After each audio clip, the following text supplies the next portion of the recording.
here. So first, I just want to start off with a really easy question, and thank you, first of all, for doing this with me. I'm so It's an happy to be honor. here. I've followed your career for years. We map directors at the Annenberg Inclusion Initiative, particularly women and folks from other marginalized communities, so it's great to actually be in close proximity. We all follow your work. Oh, thank you. Thank you. Very kind. So I see that you're here with a project at Cannes. Can you tell me a little bit about the President's Cake and your role as EP, and a little bit about what the story is focusing on? So I got my start at the Sundance Writers and Directors Labs as a fellow in 2012. And now I get the honor of, I get to go back as an advisor, which is still weird. I can't believe that I'm that much of a grown-up. But one of the projects that I came across the first year that I was an advisor is this movie, The President's Cake. And it was just this beautiful script. It's an Iraqi film. It's set in 1991 in Saddam Hussein's Iraq, when everybody had sanctions, nobody had enough to eat, there were rations, and yet he insisted that everybody celebrate his 50th birthday party with like huge parties and cakes and celebrations.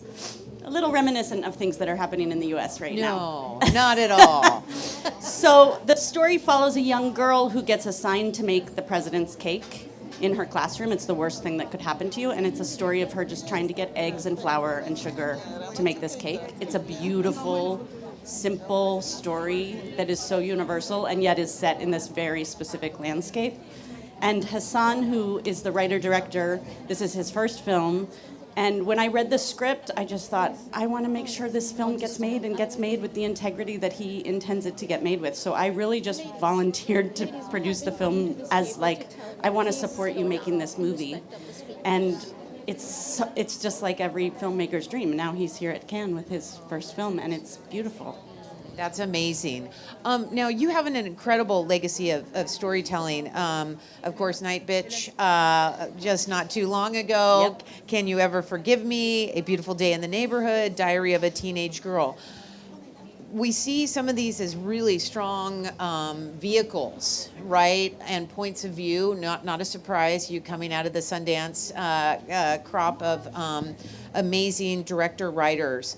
Can you tell us a little bit about the journey, maybe starting most recently with Nightbitch, of how easy or difficult was finding financing, getting support, incubation from the time you were attached and started working to on screen? I'm very aware of how lucky I am because of kind of when I made my first movie. I know that if I had been making movies even 10 years earlier, my career would not have had the trajectory that it's had. And I feel really lucky in that way. So, and I also can think back to when I made my first movie and helping somebody like Hassan make his first movie. It's never as difficult as that first movie, that getting the money and the financing together, and the 8 years that I worked on that script and tried to get that movie made. Nothing will be as hard as that. So I just want to preface it all with a huge amount of context and gratitude, and I just feel so lucky to be in the position that I'm in, that now people like Amy Adams bring me material. And so when I made Nightbitch, that was a book that had not been released yet. And Amy brought it to me. Amy and Sue Nagel, who was at Annapurna at the time, brought me the book before it was published. And I got to read this beautiful, angry feminist tale about motherhood, as I had just had my second child, and was locked down in the pandemic and feeling really isolated and crazy.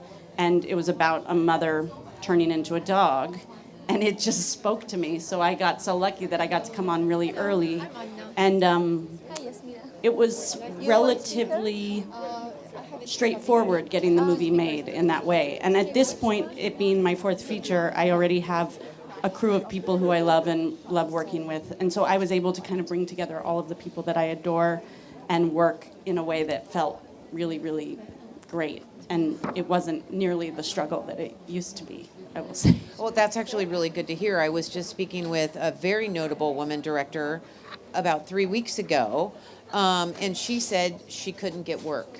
Yeah. And this was a household name. Yep. Type person.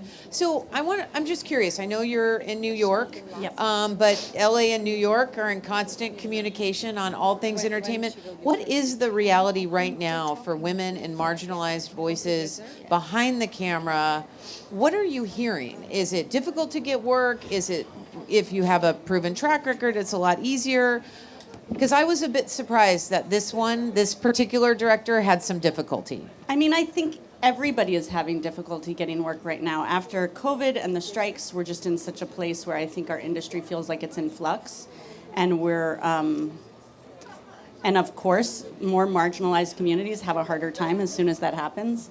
I feel a little bit distant from the whole Hollywood world, so I don't feel like I can totally speak to what is happening, except for that I know that most of my friends are out of work right now, and everybody is feeling that pinch. I was also, I got the blessing of being at Harvard just a few days ago. Nice. They were celebrating Jodie Foster, and they put together a panel of different filmmakers. And Amy Brenneman was talking about being a mom and being on set. Yes. And so can you tell us a little bit about, because you mentioned having kids and navigating those challenges, is it getting any better? And what are people doing to make it better for women not to uproot their entire existence and move to Georgia or Europe? Or are we seeing any progress with work-life balance? So this is something that I care about a lot, is figuring out work-life balance, particularly because I am a mother, I have little kids, and I feel like the only way that I can make movies is if I'm honest about how difficult that is to juggle. I think the women who came before me had to be really kind of dishonest about what they were juggling and hide the fact that they were also trying to be a parent while they were making movies. So I try to talk about it a lot and be really open about what I need, and something that I've advocated for, and I feel like we have room to grow on in our industry, is shorter hours, what we call French hours, which are not really French hours. But when I was making my movie about Mr. Rogers, we were able to make the movie in 10-hour days. And almost all of us who were working on the movie had little kids. And it felt like we're making a movie about Mr. Rogers. Like, he would want us to make this movie in a way that was benefiting families and kids and parents. And it was wonderful. Everybody loved it. The actors loved it. The crews, for the most part, loved it. It's a little hard on the camera department, for sure. But we skipped lunch, essentially. We had rolling lunches. Everybody ate on set. We worked 10 hours straight. We went home to our families. And I would love to find a way, it's a little tricky with our current union contracts that we have, that we could, in the US, make more movies in that way, French hours, just make life more sustainable. It's not just good for mothers, but it's also good for everybody. It's good for everybody to not get, 18-hour days are bad for everybody. People are getting in car accidents, driving an hour to set. Crew members are getting hurt. People are tired. It's not a sustainable career. And so anything we can do, I think, that makes the lifestyle more sustainable helps mothers. And, I think it is a top-down thing. I feel really lucky that I'm in a position where I can make my sets really family-friendly. I can invite people to bring their kids to set, especially now that COVID is a little calmed down, and we can have an environment that really welcomes families. That's great. Because people are constantly lamenting, unless they work typically for a female showrunner, female creator, woman director, just how difficult and rigorous. And I have friends that want to tell big stories, but they don't want to uproot their kid out of the school system. And to get those top budgets, the 100 million plus budgets, that's what you have to do. Now, you mentioned something earlier that I talk to filmmakers all the time, and I'm in panels like this all the time, and people live streaming are curious.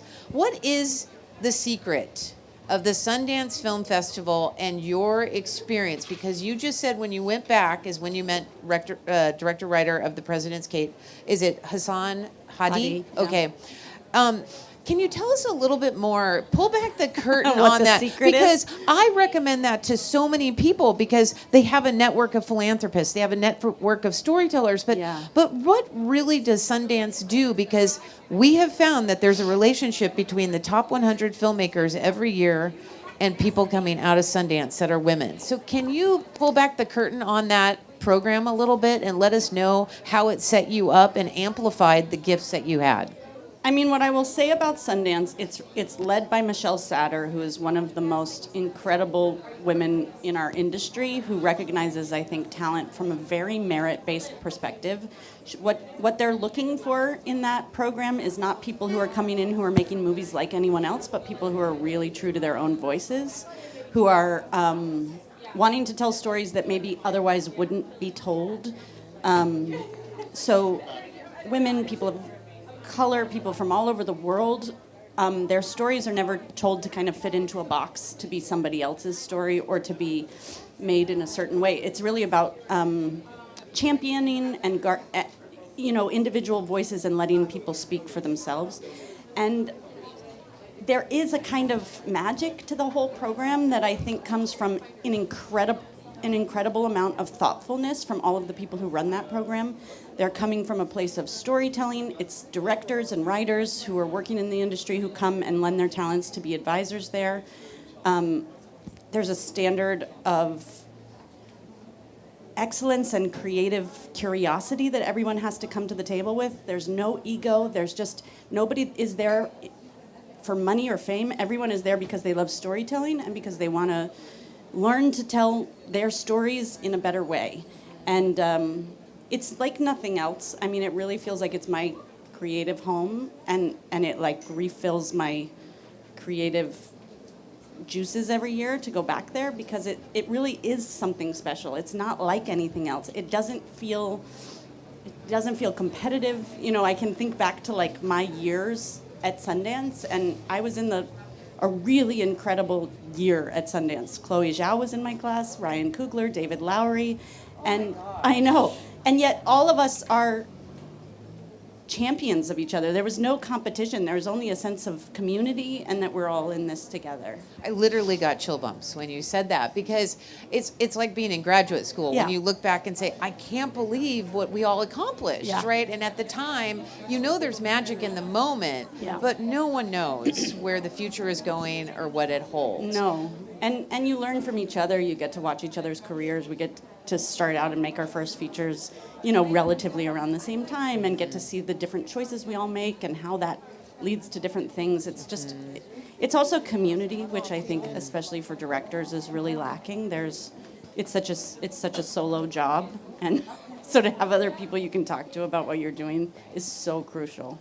100%. Now, I see that when we looked at your background, you have some acting background, and you were actually on screen not too long ago. How does acting infiltrate how you direct what's going on with your actors? Are you thinking about that hat that you've worn before, even recently? How does that express itself when you give notes, when you engage in dialogue, when you want something out of an actor that you haven't seen? Being an actor, and I was a trained actor, I went through theater school and I worked in theater for a long time. In a lot of ways is why I think I'm a director, because I have a shared language with actors. I went into the Sundance Labs feeling like it was a disadvantage that I hadn't gone to film school, that I didn't have that background of being a director, and realized that we're all storytellers and we're just coming at it from a different angle, and that actually a lot of directors are really afraid of actors and have no kind of concept of how actors do their job. It's this like shrouded in mystery thing that you don't want to screw up. Whereas for me, I feel very comfortable talking to actors about their craft and what they're doing. I feel a lot of connection to what they need to pull from in order to do something difficult. So in that way, I feel like there's a shared language. And it helps me, I think, to be able to push them even further, because I kind of know what I'm asking of them. And I have a lot of respect for actors, and I love working with actors. And the things that I've had to learn over the 4 years of the 4 movies that I've made really is about the technical side of filmmaking. And that's been where I felt all of this insecurity that I didn't know certain things, and then realized, oh, what I know, which is from 20 years of being an actor, has so much value, and I can learn these other skills and catch myself up, essentially.